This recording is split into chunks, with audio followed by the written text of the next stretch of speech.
Dutch Grand Prix happened today, and oh boy, a lot of talking points. Sam, I don't know how this race was going to go with the threat of rain in the air that never really materialised, but the way the race unfolded, plenty to talk about still.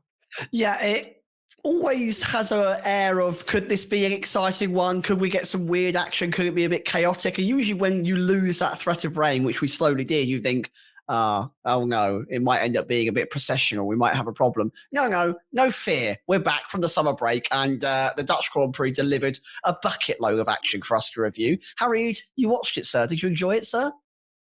I did enjoy it. An enjoyable return from the summer break. It felt like F1 or the drivers in F1 just were quite impatient to get back. It was all a bit chaotic, bit heated, like they'd missed it. So Ben, you said this off record before we started recording. Not a classic, but very enjoyable and quite exhausting. I'm quite tired after that. Quite exhausting. Sat on the sofa. Yeah, it's exhausting. Yeah, and as a result of that, we have an absolutely packed schedule that we're going to get into straight away. I'll get the Patreon plug in early because we'll get through as much as we can on today's review. But if we don't get to your favourite driver, your favourite team, we'll do our best. But we cover absolutely every driver in our power rankings review that we do on a Monday after a Grand Prix. We rate all the drivers out of 10. So if you want to get the full 1st to 20th coverage, we do that on that episode. The link is in the description. But let's start with the fight out front. Oscar Piastri claiming victory ahead of Max Verstappen, and then Isaac Hadjar claiming his first podium in 3rd place. Of course, Lando Norris looked on course for 2nd place until his McLaren, or whether it was his engine or his car, who knows. Either way, it said no, and he walks away with no points here, where his teammate ends up with 25. Let's start out front, Sam. Piastri, Grand Slam on this occasion. Fastest lap, led every lap, had pole position. How impressed were you by such a dominant performance at a weekend where he didn't get a podium last year, where his teammate took a dominant victory?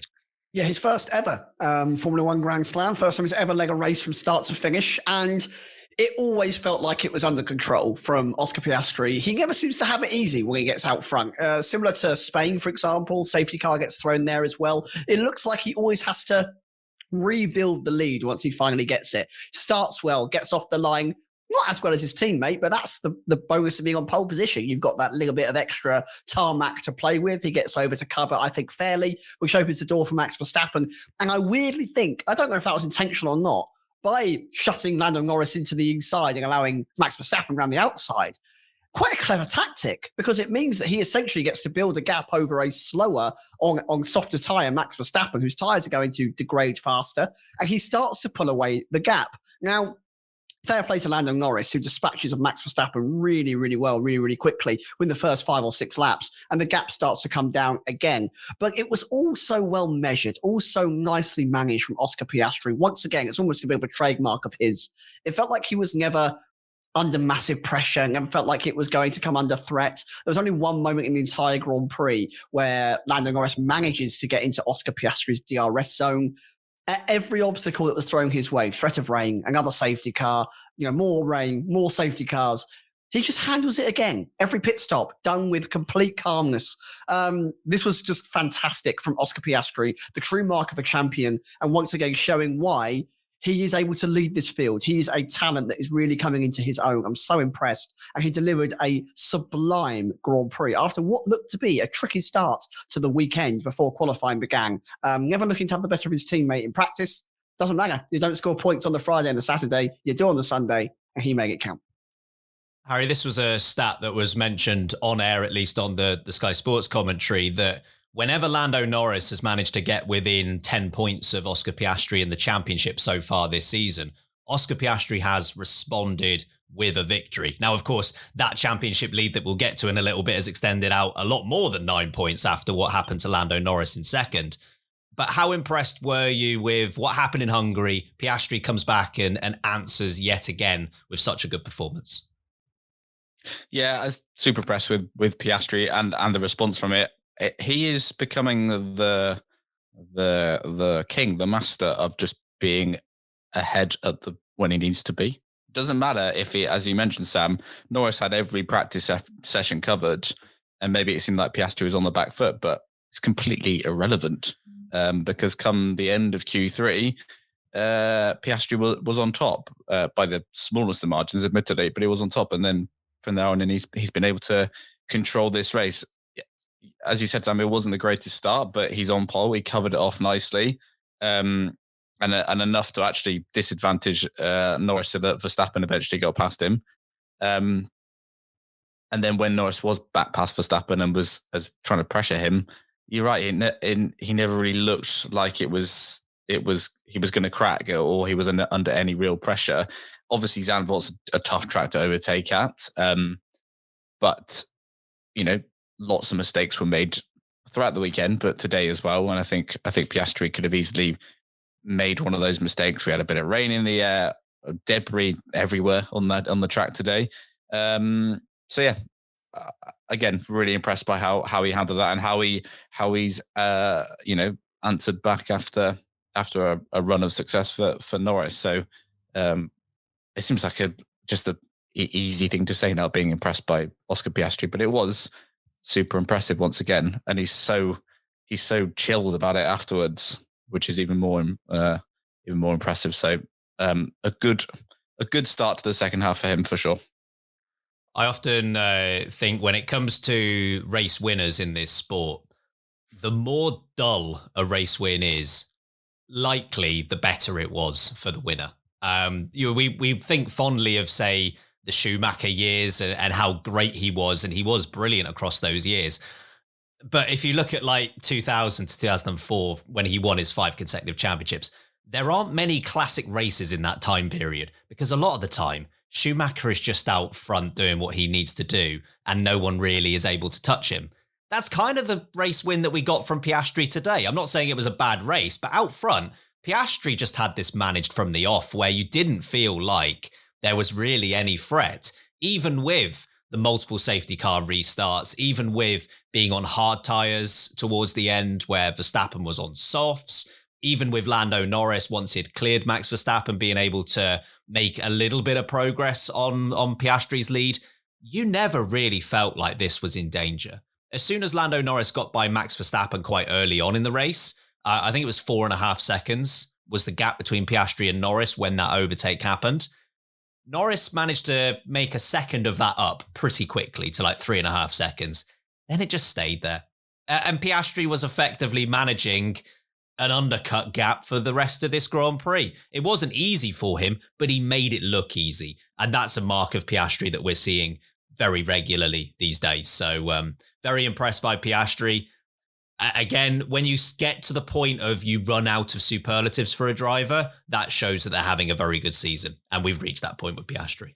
Something else I want to comment on, which is a credit to Piastri and to Norris, but also more of a credit to McLaren. That MCL 39 this year is just a beast. It is a behemoth. I know they had the tyre advantage after Norris got past Verstappen, but the way they just dropped Max Verstappen, I think it was something like 13 laps. He was 10 seconds behind them at that point. It's such a huge deficit in pace around a track like this that they can manage to create such a beast when it comes to downforce. And it's so difficult with these ground effect cars to have a smooth ride that is sustainable, that doesn't throw you off at any point. And so many other teams have struggled with the consistency in that level. And yet McLaren, time and time again this season, just seems to go above and above and above and beyond. And it's the gap that they've forged between themselves and those behind them, especially around tracks like this, is just incredible. A great engineering feat. Moving on to Lando Norris. Now, the only bit of jeopardy prior to the retirement that we had for Norris was very early on in this Grand Prix when Max Verstappen was able to get second, at least temporarily, away from Lando Norris.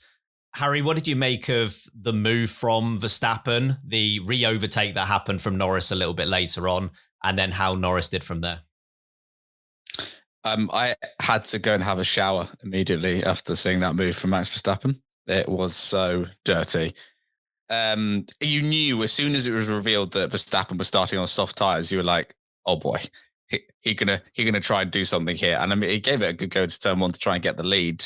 But yeah, that move was superb on what was a very dusty offline bit of the circuit to hold on to that save. I'm not entirely sure how he did.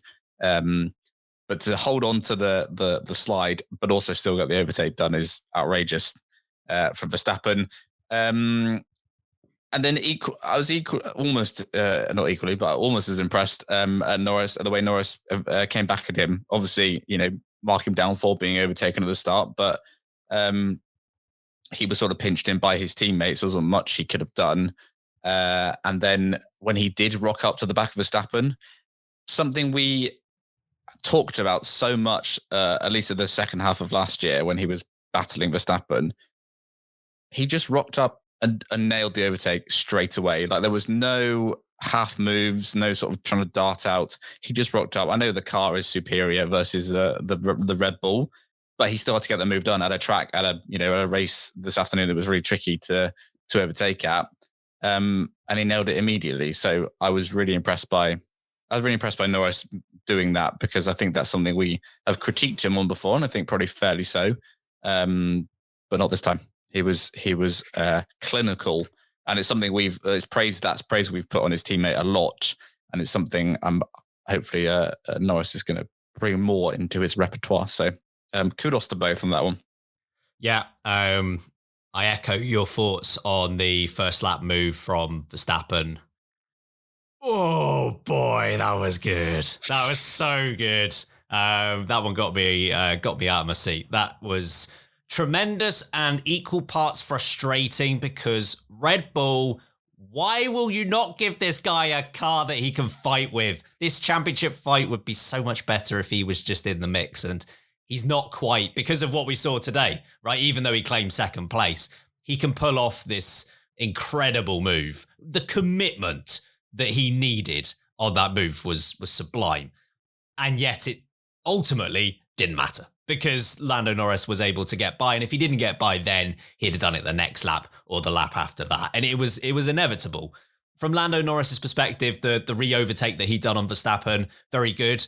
Going into that move, I was like, you're going to go around the outside of Verstappen around that corner where he could leave you no room whatsoever?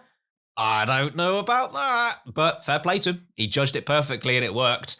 And from there, I think Norris had comparable pace with Piastri. I think this was probably one of those that whoever was in the lead was going to win this one. I don't think Piastri would have overtaken Norris if they were that way round. And equally, even though Norris did close up a little bit towards the end, I didn't think Piastri was in any danger. So yeah, credit to Norris for getting back into this, and unfortunate for him what happened thereafter. Sam, what were your thoughts on Norris, and maybe take us into the DNF discussion as well? I mean, with Norris, it was so frustrating because he handled that battle with Verstappen with such confidence, such maturity. You could see how well he's developed and grown season after season, especially in that wheel-to-wheel combat. We so regularly gave him criticism last year because he was unable to get moves done on Max Verstappen that were decisive and able. And you're right, the idea of going around the outside on Max Verstappen where there's no runoff zone, and realistically with the current rule set that we have, and we're going to get on to discuss this, that you're allowed to drift out essentially. If you're not fully alongside going around the outside, you don't have a right to be there in the current world of Formula One. Max didn't do that. He actually played it incredibly fairly, left exactly a car's width, but full credit to Lando Norris for sticking his McLaren deep inside that one car's width space. That was on the exit of turn one, because that's brave. That is brave, especially with the previous experience that those two have had going wheel to wheel together. Great, great move. Now, after that, you do see the gap start to come down and you think, okay, is Piastri managing? Has Piastri's tyres slightly gone from kicking off earlier on in this race in the first couple of laps? Does it mean that Norris has maybe now got the advantage? It quickly comes to our ideas that maybe they balance out, right? The gap comes to about 3.2 seconds. You start the safety cars to run through.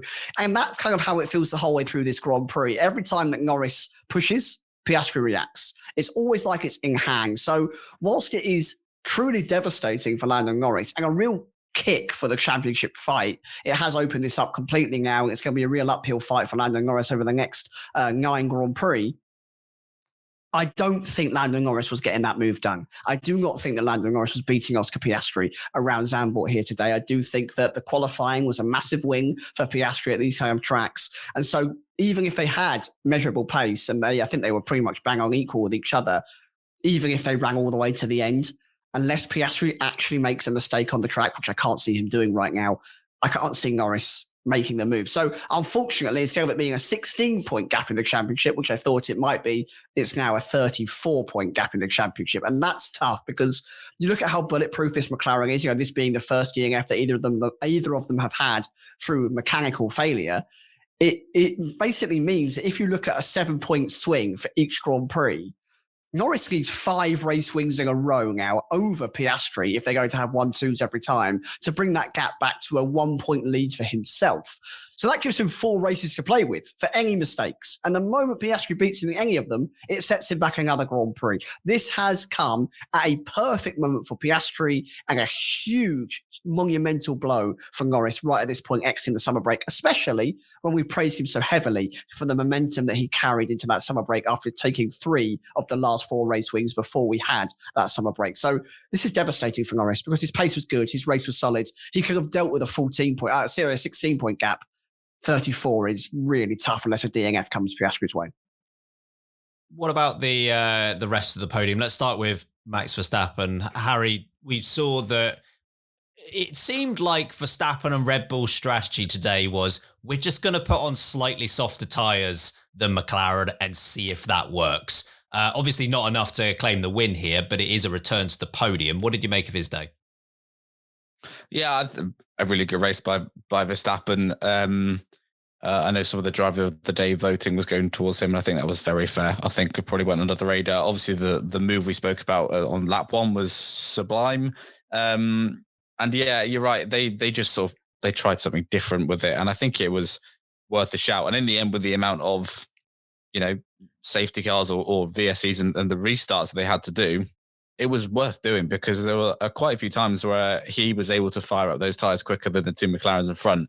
It ultimately didn't make a difference in the end, but it was worth doing. But also on the flip side, they then gave him the tougher job of having to manage softer tires for every stint he did versus those around him, which I think that in itself deserves some praise because I think he did a pretty mighty job of that. I know he had Hadjar not that far away from him the whole time, and the fact that it's tough to overtake probably helped him out. But yeah, I thought it was a really good drive by Verstappen, and I think a welcome return to the podium for sure. He will be sad to have missed out on the win. I'm sure of it, but I don't think he can complain. But P2, I think that's probably even better than they expected today. Yeah, I was highly impressed with what Verstappen was able to do this afternoon, particularly because strategically they were thinking differently to McLaren. It's not like you've got too many strategic options around Zandvoort. I know there was discussion of 1 stop versus 2 stop, but I think the way the safety cars played out kind of did the strategy work for them. So the only thing they could do really was try some softer tyres, see if they could spring a surprise on McLaren on one of these safety car restarts. Like you say, it doesn't work, but it's worth a go. But for a team that hasn't necessarily done a brilliant job on tyre wear so far this year, we have seen a few occasions where they've kind of struggled with that. It was encouraging, I thought, to see that Verstappen could keep those tyres alive quite comfortably into the stints, particularly the soft tyre on the first stint. I thought it wore quite quickly for some of the other drivers that started on the softs. Verstappen kept his position well. After the Norris overtake was done and dusted, it's not like he faced pressure from behind obviously Hadjar was directly behind, but Ferrari or Mercedes either. So I thought that was a good sign for them.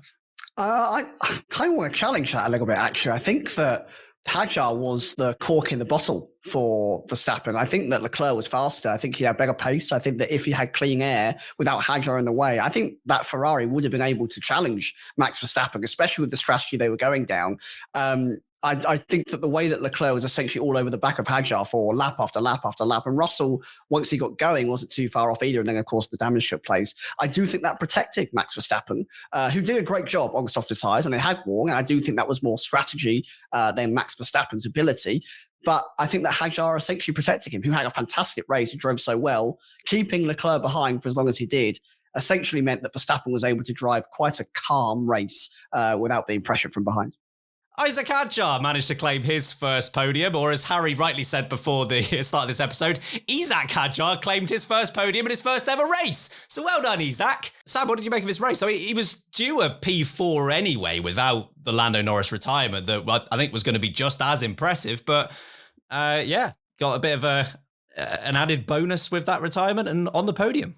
Yeah, he got a little promotion there at the end, but this is one of those races where you can't give the credit to anywhere else but Isaac Hadjar, Jamjar, Dor Hadjar. I don't know what we're calling him, but the boy deserves all the praise in the world because this was entirely on him. He qualified there and he finished essentially there. You've got that Norris retirement, which elevates him, but he holds off Leclerc. He holds off Russell, Hamilton behind. You know, those guys that are so experienced, all race winners, of course, behind him. He's in his first season. He's still a rookie. And whilst throughout the first half of the year, I gave him a lot of praise of kind of being maybe the rookie of the year so far.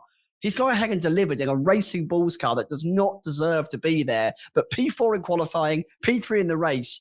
His race management was phenomenal. The tyres never seemed to wear off. There were a few instances where he managed to just dip inside the DRS of Max Verstappen, which is no mean feat. That's so difficult to do in the sister car. Now, we've all joked saying that maybe Max Verstappen could go on to win a race in that racing bull, and maybe it's slightly easier to drive than the Red Bull. But that's Max Verstappen. Isaac Hadjar is 15 races into his F1 career, and this was a performance to be proud of. I'm so glad he's picked up this podium in his first year. It just shows you what he has got to give Formula One.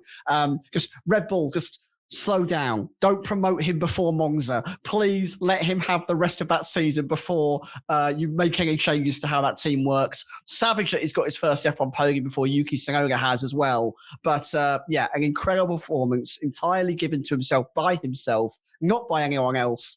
Well done, Isaac Hadjar. Again, we'll work that out off air, what we're actually going to call him from now on. But you deserve all of the flowers today, my friend. Driver of the day, sensational. Rizzler, mate. Turn your phone off. Turn your phone off, because if you see a call from a certain doctor, you know what he's going to want. All right, so Dr. Dre. I was thinking more Dr. Helmut Marko, but I hear Dr. Dre and Isaac Hadjar are actually really close. So who knows? Harry, what did you make of Hadjar? Super impressive from Hadjar, and like Piastri on Saturday, a lot of the hard work was done with that superb lap to get into P4 in the first place. But yeah, once he was in the race, I fully expected the likes of Russell, Leclerc, and co to get past him eventually, maybe not immediately. But his, again, I know it was really difficult to overtake today, but his pace was really good. And he was able to stay pretty close to Verstappen for the majority of that race. Kept it clean. There are a few sort of attempts from Charles Leclerc that he didn't crack under that pressure. And obviously then when Norris's engine or whatever went wrong with Norris's car, when that happened, he took full advantage. I think after that point, I was almost more impressed because that's another safety car restart to do. You've got some people behind you that really want a podium in the form of Russell and co. He didn't crack at all. So super impressive from Hadjar. His very impressive first rookie year continues. This will be the cherry on the cake. But I think, as you said, Sam, I don't think you can say he was lucky in this sense because he got himself into that position by being so quick on the Saturday and then having great pace today. So yeah, be careful, Hadjar, because you're in real danger of being promoted to Red Bull. The only promotion that nobody wants. No, please don't. Don't do it. He's in my fantasy team as well, so that made me very happy. Good points for you there. We'll get on to Ferrari in a bit. And speaking of fantasy, it was an excellent performance from Hadjar, to the point where I know he'll get more adulation as a result of finishing third and on the podium for the first time. If he had finished fourth, he deserves just as much respect. And it was it was on course to be a genuine fourth. Like both Ferraris were, at least for part of this Grand Prix, in the fight. The Mercedes were both there. There were the opportunities for these drivers to get overtakes done on Hadjar. And we asked yesterday, Sam, in the qualifying review, would he be able to hold up any of these drivers? And I think we probably landed on no, at least not the two Ferraris and maybe the lead Merc. But he did. And he did so, I don't want to say comfortably, because Leclerc was there for a good chunk of that first stint. But equally, it's not like they were side by side for any corners. Hadjar did have that in hand for a good chunk of that race. So, and even with, he didn't drop off the back of Verstappen either. And even with the pressure from behind, I know Leclerc had to lift and coast a little bit after being stuck behind him for a little while. But yeah, I don't have much more to add than both of you. It was an excellent performance and a much needed one after some tough races. Oh, Ferrari, we've waited long enough to get onto you. Oh boy! Oh, we're so back, but also we were there anyway. Double DNF for Ferrari. The ice. Sorry, this is so great. The icing on the cake is that Leclerc pit the lap before Lewis Hamilton DNF, which cost him the position. Should we start with the first DNF, which was Lewis Hamilton? Came a cropper at turn 3, went into the barriers, first retirement of this Grand Prix. Sam, we don't often see from Lewis Hamilton these unforced errors that lead to retirements, but not a great one. He was having a good race. He was there or thereabouts. I'm not saying he was beating Leclerc or anything, but it was a solid race from Lewis Hamilton, and he needed one because he's been kind of in the doghouse with Roscoe recently. And been in the cinema, aren't they? And this was almost a rookie style error. It had drizzled a little bit, gets onto some paint, which famously around these racetracks where they get a little bit cooler, a little bit damp, they can be very slippy. We saw it. They all did something very similar in Hockenheim in 2018 when they all went skating on the outside of the drag strip. There's no grip out there when it gets wet, and they all used to just drift off. And Hamilton essentially did exactly that here. He got caught up a little bit too high on the paint, understeers out. It's a really lazy accident. It ends up just drifting into the end of the tyre barrier where they've got a little safety road tucked in behind there. Really sloppy, really silly, unfortunate. You could tell in the radio in the interview afterwards that he was really frustrated with himself. He almost doesn't even blame the wet paint, but I do think that was the cause of it. Yeah, a real shame. And then to the fact that without even realising, goes on and directly damages his teammates' Grand Prix because he was someone who went to do the undercut after Hamilton had just voiced how powerful the undercut is and they need to make it to try and get out ahead of the guys around them. So they do it with Leclerc first, managing to ruin not only his own race, but then Leclerc's chance at beating the likes of Russell and Hadjar in front of him. It's just so Ferrari. If you could write a one-lap moment, this is so Ferrari. Sloppy, a shame. Let's hope that the bounce back truly happens when he goes to Monza for the first time as a Ferrari driver. Good, wasn't it, Harry? Yeah, good. We are so back, or so still here. It's probably what we should say. Congratulations, Fry, on pulling off the anti-Singapore 2008 strategy, which they can't even do that. Do the opposite. You can't even do it right. You crash before the safety, before the pit stop. It was I said this to you, Ben, before we started recording. You don't often see that, and then you pointed out that actually Hamilton did it in front of us at COTA last year, but it is still quite a rare occurrence for Lewis Hamilton to make an unforced error and crash out of an F1 race. And more frustrating, I think more frustrating than that COTA example. You're right. I think he was having a pretty good weekend. I think it's the closest he's been to Leclerc qualifying or pace-wise in a while. And he was sort of stuck behind Russell, but I think it at least would have got past him. So who knows where he would have gone after that. But yeah, just a frustrating one for him. I think it's more frustrating the fact that he did have some good pace there, because it's not the bounce back after the summer break he needed. And yeah, obviously the double wound is the fact that it really hurt Leclerc, who had just made it stop. But it's okay because it went fine for Leclerc later on. So that's all good. The phrase double wound is only ever applicable to Ferrari. No one's ever said that line, ever. Of course it's about Ferrari. The double wound. Oh, the double wound. The scarlet blood pouring out of the double wound. Double points, 0. Double wounds, success. Yeah. Oh, God, Ferrari. It is so typical that Leclerc did stop the lap before, and the whole team radio concerning Hamilton and tires feel good. Can we think about doing something strategically different? Well, that's different. I'm not sure it's going to get the job done for you, mate. It's obviously it was starting to get a little bit damp around this point, and you wouldn't have betted against like one driver making something of an error in those conditions.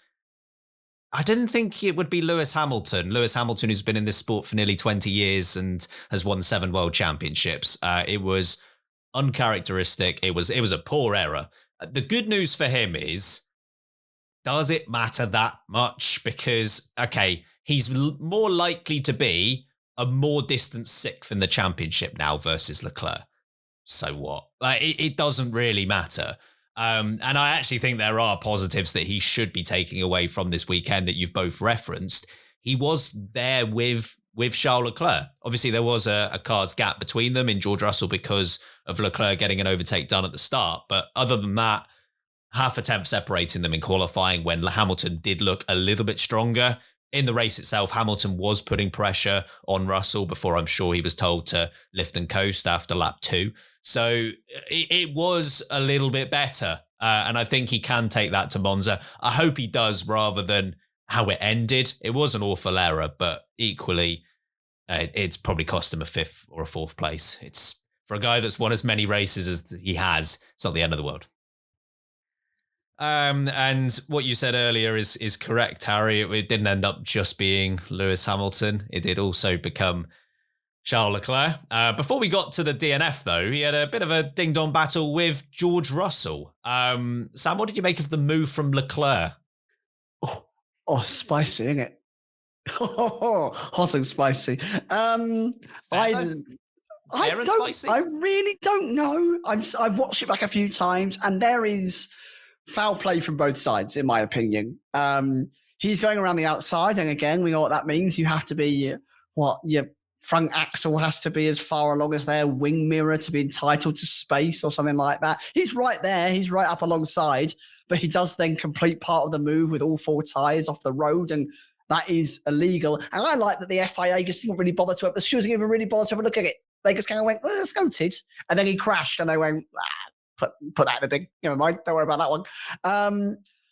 I would argue that he probably should have given the place back. I love how elbows out he was. Absolutely loved it. He was like, I am coming through. Get out of my way. I want more of that. I really enjoyed that. And I do think if he kept even a centimetre of his tyre on that white line, he'd be entitled to that place. I actually think the move would have been fair. I don't mind a little bit of rubbing when racing, but unfortunately, because he left the track, for me, that's the problem. He left the track and therefore isn't entitled to complete the move that he began whilst being off track. So, in theory, give the place back, but I'm absolutely here for the move. Absolutely here for it. A fair move or not, Harry? I am here for it, and if they had given him a penalty, I'd have torn the FIA down. That was it. The final straw, was it? That would have sent me over the edge. I believe it was. Apologies if I misquote this, but I think it was Nate Saunders on who he's. Go on, Nate. Come on, big Nate. But he said this. He was like, if they put a penalty on Leclerc, like we might as well just stop this motor racing malarkey. Like, they'll just go around in circles and not pass each other ever. Because what we picked, like you said, Sam, I think it was argy-bargy. I think there was, you can make complaints on both sides here. But it's a fair lunge by Leclerc. He's got pretty much fully alongside. I know that's quite a one-line corner. So then Russell is, he may not be seeing him. When he does see him, it's all like a bit of wheel banging. He does then eventually give him a bit more space. Well, he has to because he's come through. I'm like, that's exciting to watch. I don't want that to then result in, oh no, you need to give the place back. Like, because what's the point in that? So, all fair game in my view, and I'm glad. I mean, the fact that Leclerc had to retire for it to not be penalised that's quite a serious way to get rid of that. But I enjoyed it. So please, more of that in the future. I don't want people to be running people off the road. We don't want that. But that was, like you said, Sam, a bit of rubbing his racing.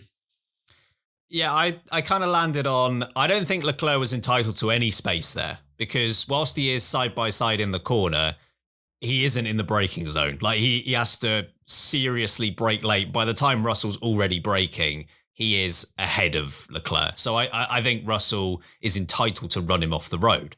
The problem is Russell doesn't quite run him off the road. Like he does half a job, but doesn't finish it. So I'm okay with the move sticking, but I also would have been okay with George Russell just telling him, nope, you ain't coming by here, mate, and just putting him in the gravel. If you're going to, I'm not against drivers trying these late overtakes, but if you are trying a late overtake, I don't think you are entitled to the room. I think you have to be side by side entering into the braking zone in order to be entitled to the space, which I don't think Leclerc was. But hey, Russell didn't properly force him off, so Leclerc took the opportunity. It's amazing how that's changed, isn't it? You think about Monza Turn 1 and some of the moves that we've had down there where a car will be like a full car length in front going into the corner, but someone like Ricciardo or Hamilton or Raikkonen will have sent it from a postcode back and they have been given the room by the driver they're overtaking. And it's an amazing overtake. It just feels like you can't do that anymore because you'd be allowed to just drive into them because they weren't near you by the apex. And that's just the way Formula One works now, which is a shame. Yeah, I just think we then get to like Kyle Lawson at turn 1 at Indianapolis where, you know, I got to the apex first, like, sure you did, but you had to brake like stupidly late to get there. Anyway, that wasn't the end of Charles Leclerc's race. That came as a result of the other Mercedes driver, Kimi Antonelli. A bit of a dramatic crash. Sam, was it a fair penalty for Antonelli? Oh, Kimi. It's like Russell was like, you got that radio, by the way, of when they had to swap places. And they're like, George, can you swap places with Kimi? Sorry? Who are you talking to? Do you know who I am? Have you got the right guy here? Pardon? Monsieur, I don't think you know who I am. No, that was. Don't do it, George. It was almost like Kimi was like, "I'll get him for you. I'll get him." It was such a rookie mistake. This was completely misjudged the way the car would go through the corner, the angle of which the car would go through the corner.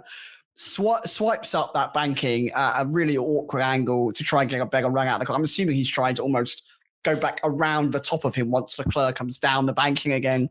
And it just completely mistimes it entirely on Kimi Antonelli. And unfortunately, on a race where it actually looked like it was coming back to him and he might score some solid points for the first time in a long time, it just goes the other way. Completely justified. Penalty is entirely right. Kimi Antonelli, full 10-second penalty, wipes the other car out of this Grand Prix. Entirely on him. There is nothing else anyone could have done. This is all his fault, unfortunately.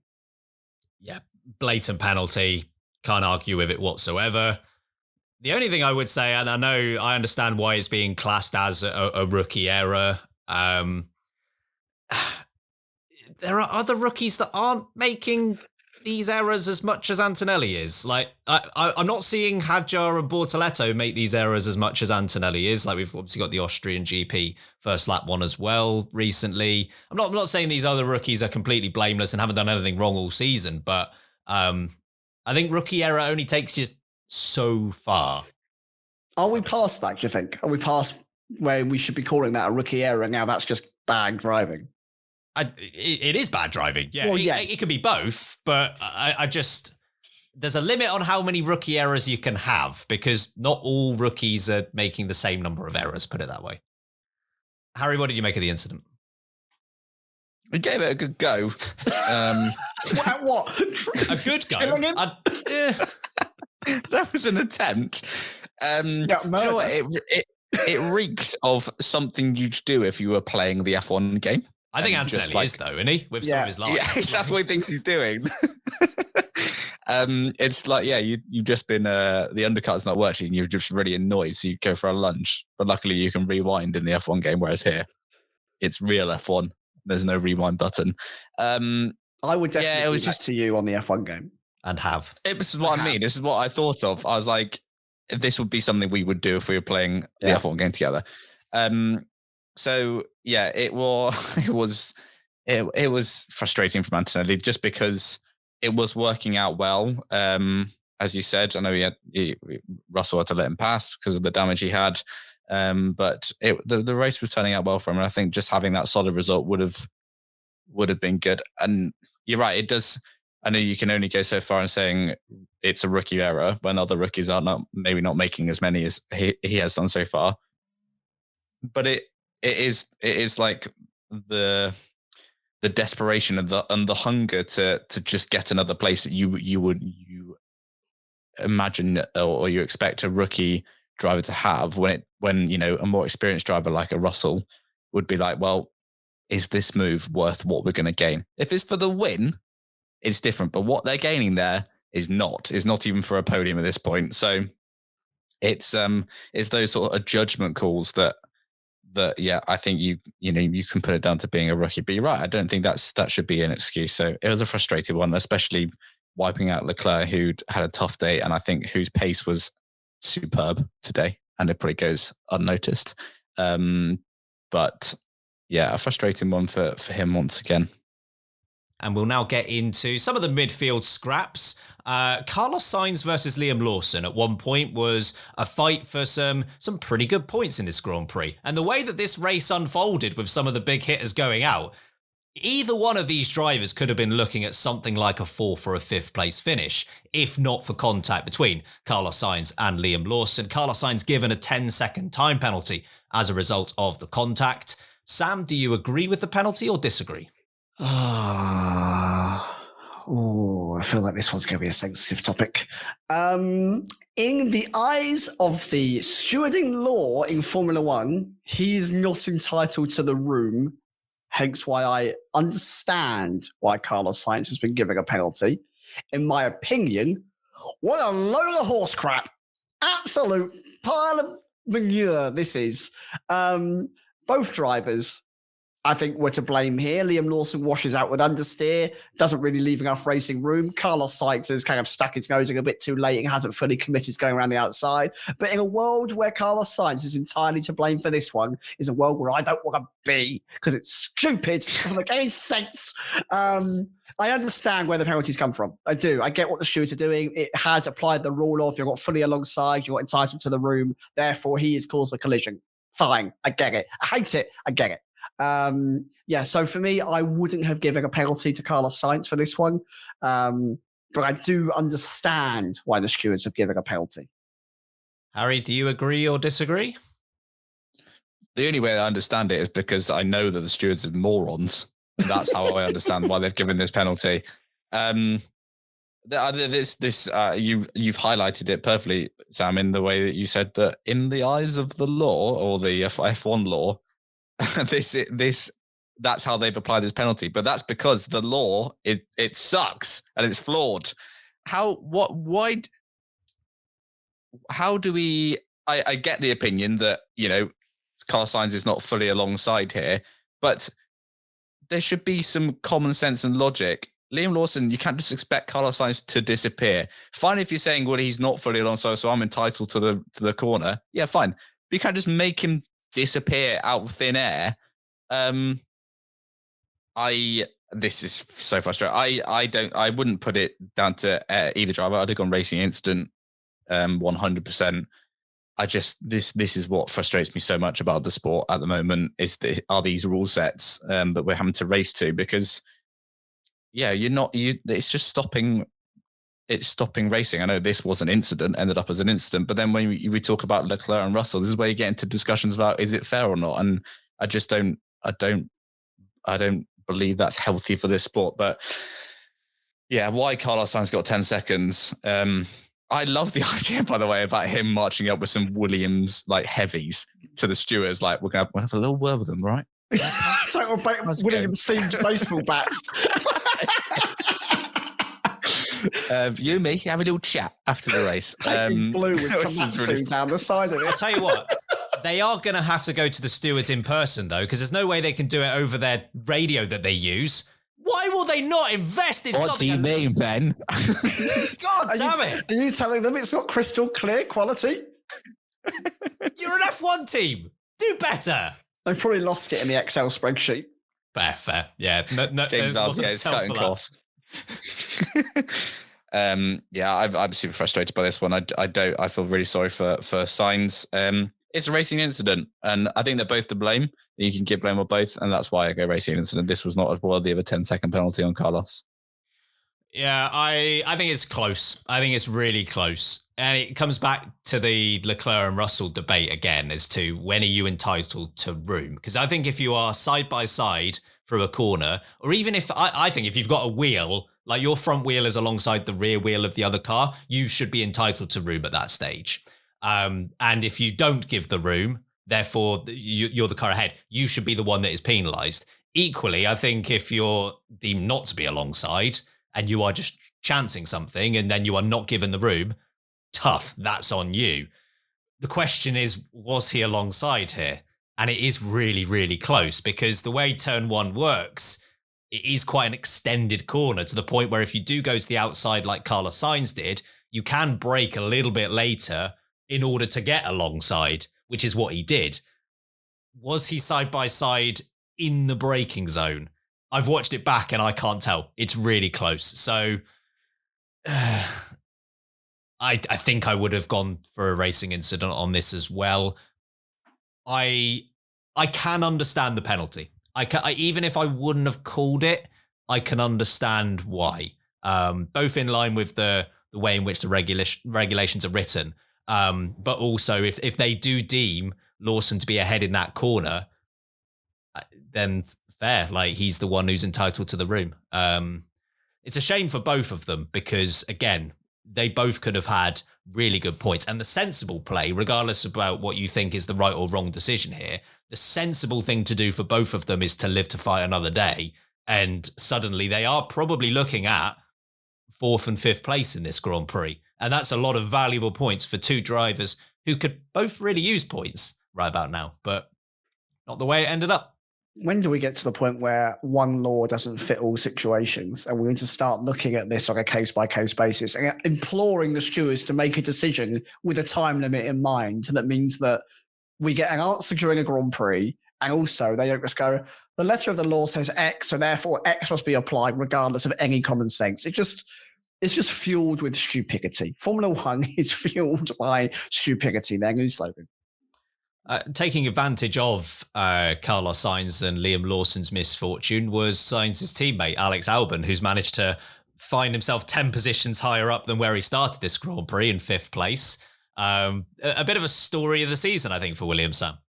I don't know how he's done it either. I feel like we barely saw him actually make his way through this whole Grand Prix. He didn't need to. Like, he's the only one that just didn't do anything wrong.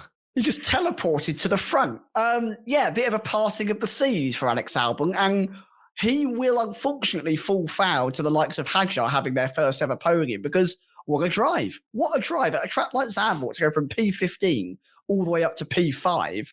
That is sublime. He needed that, and he managed to just cut his way through any carnage. When you have your teammate and Lawson hitting into each other, when Fernando Alonso is the world's angriest man over the radio, we'll get onto that in a minute. God, I've never seen a man roar like that over a team radio before. It was quite funny. Do the roar. I love you, Fernando. He is able to just get past that as well. When Haas decide to never pit under a safety car, same as Bortoleto, they just get out of the way. When both Ferraris disappear off the racetrack due to differing reasons. When one of the blame Mercedes picks up a 15-second time penalty for crashing into a Ferrari and then speeding in the pit lane. All you have to do is pit at the right time, keep your car on the racetrack. And Alex Albon did that at every single point and delivers an incredible performance. A great drive from him. And actually, I think it will go massively under the radar. It might be his best performance of the season. And I genuinely don't think people are going to notice that he's there.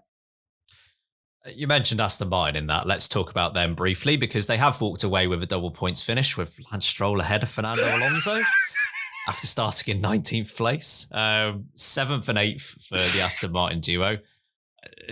Slightly different ways to get there. Harry, what did you make of their day?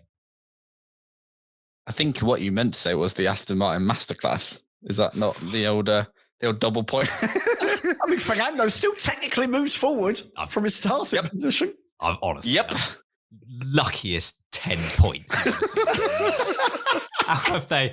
Actually, it would be the luckiest 10 points you've ever seen in your life if Haas didn't walk away with 9 points from this Grand Prix.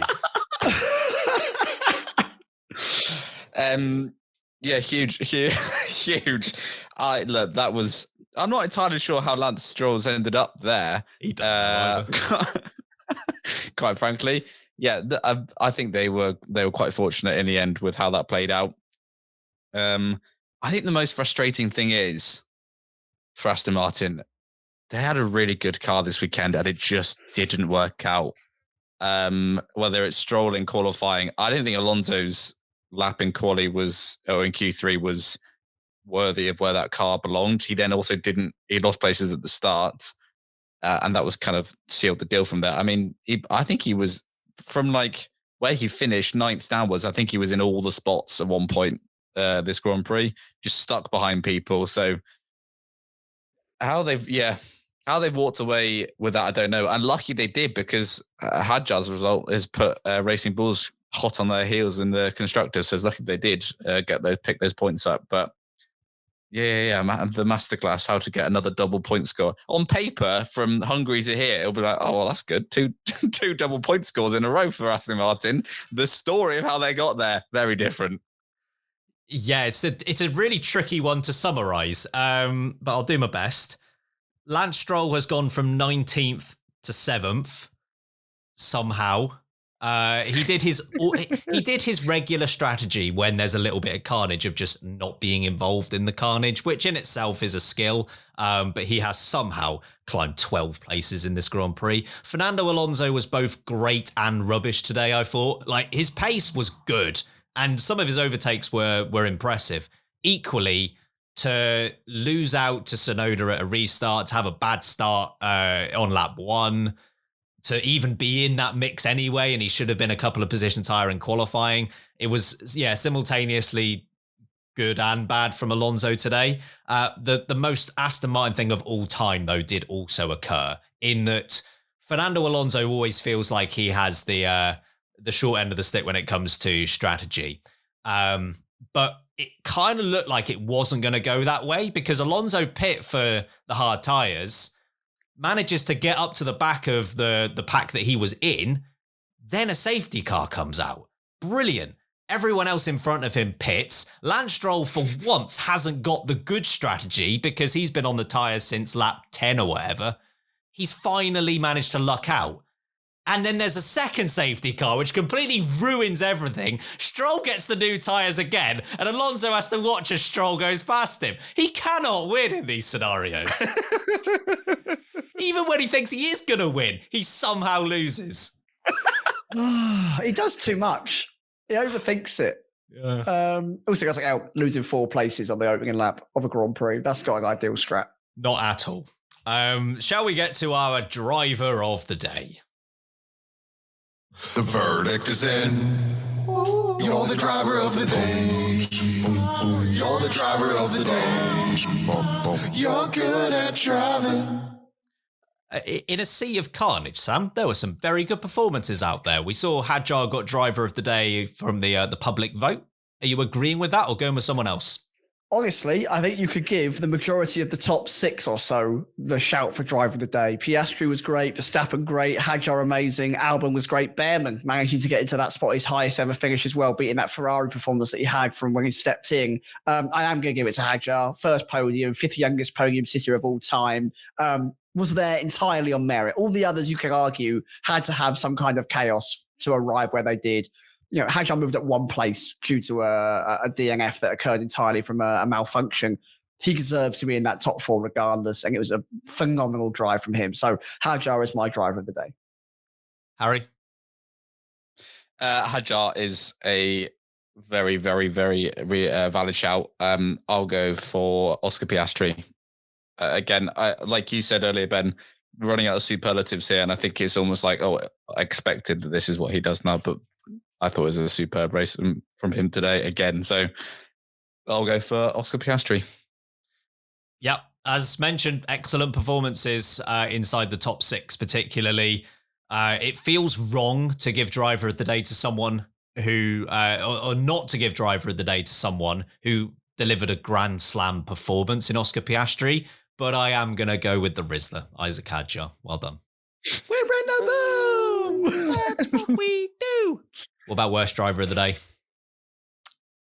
Get in the bin, worst driver of the day. Bin, worst driver of the day. Bin, you suck at driving. Harry, who have you got? Gosh. I think I'm going to have to go Lewis Hamilton. which is quite tough to say. But he was, like there were mistakes out there from people, but they were sort of like ones where they were in fights. Hamilton just fell off the road by himself, and I think if this was there were other drivers on the grid doing that, then we'd give them the worst drive of the day. So I'll go for Lewis Hamilton. Yeah, I had 3 contenders here, and Hamilton was one of them. I think I am going to go Hamilton as well, and I'll mention the other 2. I mean, he crashed, didn't he? Like, it's tough to argue against that. There were 2 other names I had on the list, but I'll see if Sam covers either of those 2 off. I'm blown away. Not a good Grand Prix, but makes one mistake. Worst driver of the day. Incredible. Kimi Antonelli destroyed. He crashed out. Yeah, he crashed on his own. Makes a mistake. He's not in the top 10, but he's not worst driver of the day. He made one mistake and it's ended. Kimi Antonelli wiped someone else, sped in the pit lane, and then dropped that was one points. You say that's one mistake he made. That's 2 mistakes. Yeah, but okay. I disagree. What? How is that one mistake? How is that one mistake? I mean, they were my top Hamilton 2 in did it the all list. by himself. I think you can get to either. Kimi not only did it by himself, wiping someone else out, he then speeds in the pit lane. I'm baffled by that choice. Okay, Kimi Antonelli was terrible. Took ages to get overtakes done.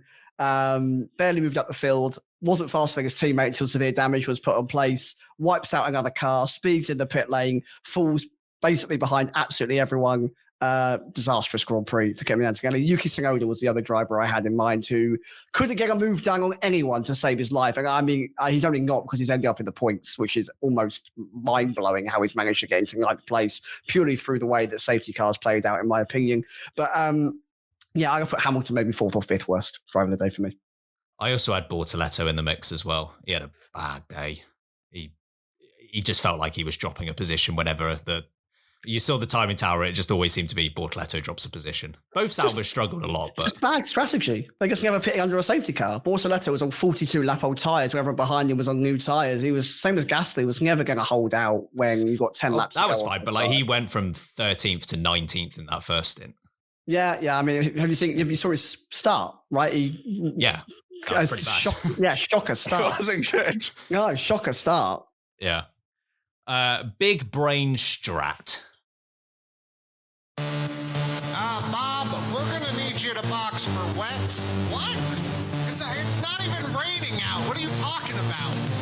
Yeah, and Bob, if you get a chance, let your teammate pass you. What? He crashed out. He's not even in the race.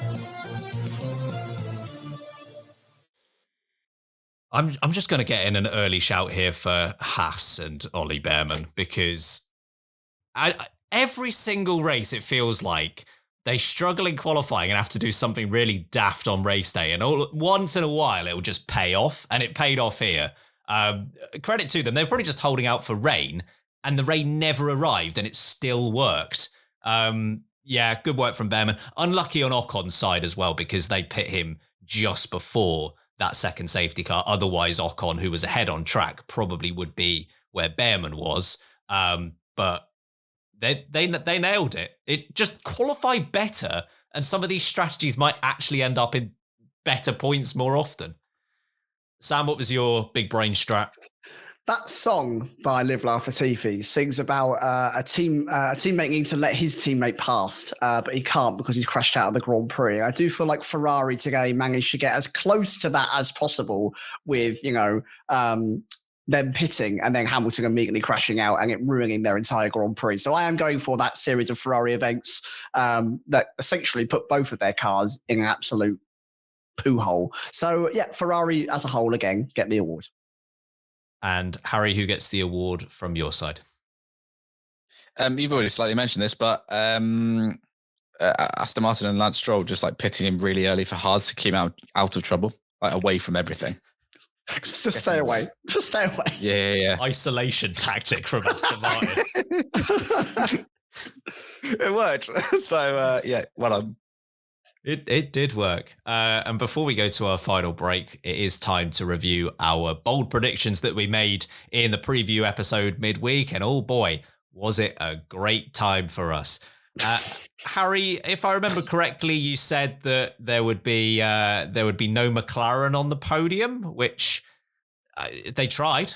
Hang on, I did. I think I said there'd be contact. Not that it makes it better, but there'd be contact between them. Yeah, also wrong. Yeah. Wrong in a different Just to way. correct you on the wrongness. Yeah, my bad. Yeah, no good. No. Sam, your bold prediction was over before the day started because it was a qualifying specific bold prediction.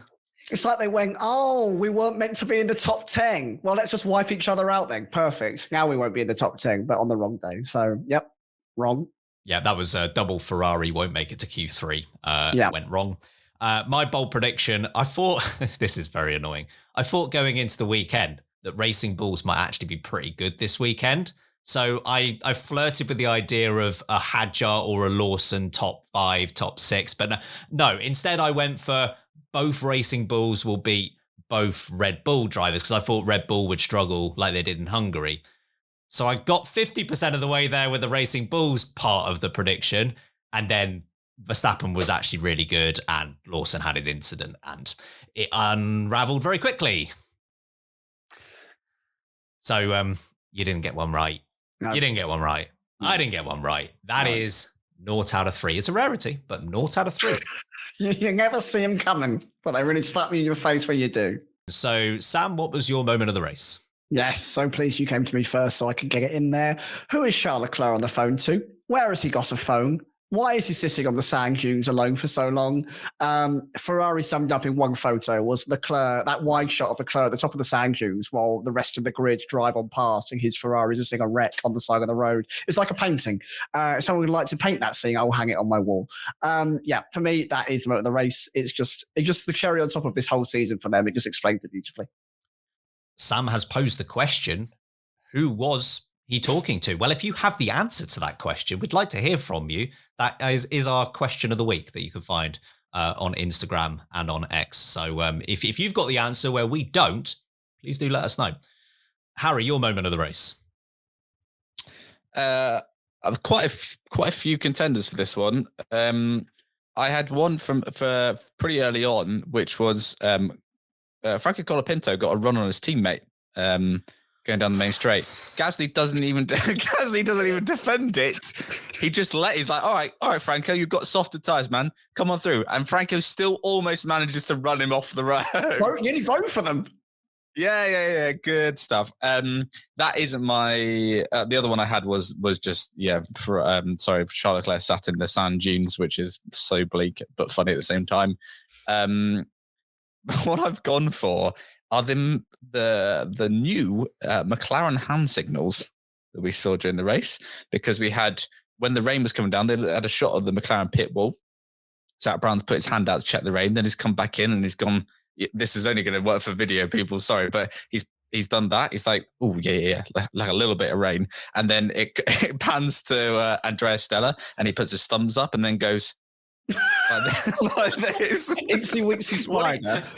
This is how you operate your championship winning team. Just, oh yeah. What's going on? Where they're not talking about anything to do with the race at all. Yeah. What does that mean? Anyway, someone more clever than us just put like a piano underneath and have Stella there. Like the Homes Under the Hammer, that Homes Under the Hammer thing with playing the piano.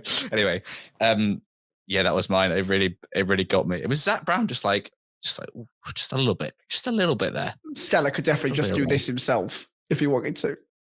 No, he's got to play that air piano. I respect it. I wasn't liking McLaren much before this race, but now a guy who plays an air piano, fair play. My moment of the race was Max Verstappen's move on Lando Norris on lap 1. I'm not sure if it's possible to make love to an overtake, but if it is, I'm going to find a way. Gross. Ew. It was very good. Also, I know Ferrari just had a bad day, but the lift and coast for engine temps. Are we sure about that, Ferrari? Who and knows it's not for the other reasons that you've had to all year long. Lift and coast. Just put it in the big. Just put the whole car in the big. Bit sus. Bit sus.